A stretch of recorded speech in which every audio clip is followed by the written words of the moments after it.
Karma is one of those words, like Zen, that has entered our language without people really knowing what it means.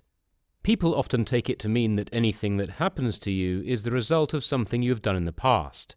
What goes around comes around, which is not quite what Buddhism says. To understand karma, we need to look at the Buddha's central insight, conditionality. The Buddha taught that everything we experience arises dependent upon conditions. Take, for example, a meal. A meal is dependent upon a lot of different conditions. The food being grown, the shop where the food is bought, the recipe, the oven, and so on.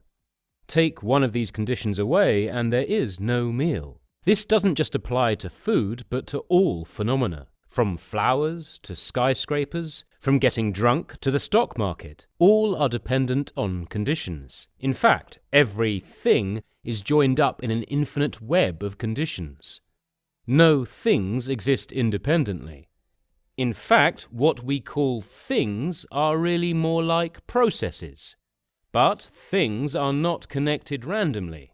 You need the right conditions to get a particular result. You wouldn't get drunk if you drank orange juice.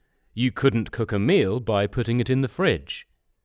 There are laws that determine the relationships between what we call things. Buddhism sorts these laws into 5 different orders, called niyamas. No, not pyjamas. Niyamas. Thank you. First comes the Utu niyama. Inorganic physical and chemical laws and processes, such as gravity, magnetism, the formation of stars and galaxies. Then the Bija niyama, organic biological laws and processes, such as the growth of a seed into a plant, photosynthesis, genetics.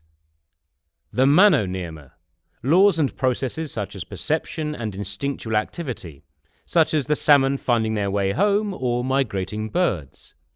Then we come to the Karma niyama, the law which governs the consequences of our choices. This is the realm of ethics. Finally, the Dharma niyama, mysterious, non-egoistic processes. In this context, we can see how karma does not determine everything that happens to us. For example, if we are unlucky enough to be around when an earthquake happens, it will be because of geological Utu niyama processes, not because we have done something wrong and the earthquake is our punishment. If we catch a cold, it is probably down to Bija niyama processes, as are the urge to eat or have sex. Reflexes and instincts we experience, such as fight or flight, are down to the Mano niyama. Karmic laws are ethical laws.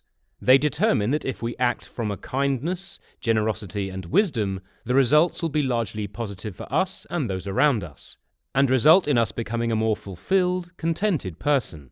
Whereas acting from meanness, craving and delusion will result in suffering for ourselves and those around us, and lead us to becoming a discontented and selfish person.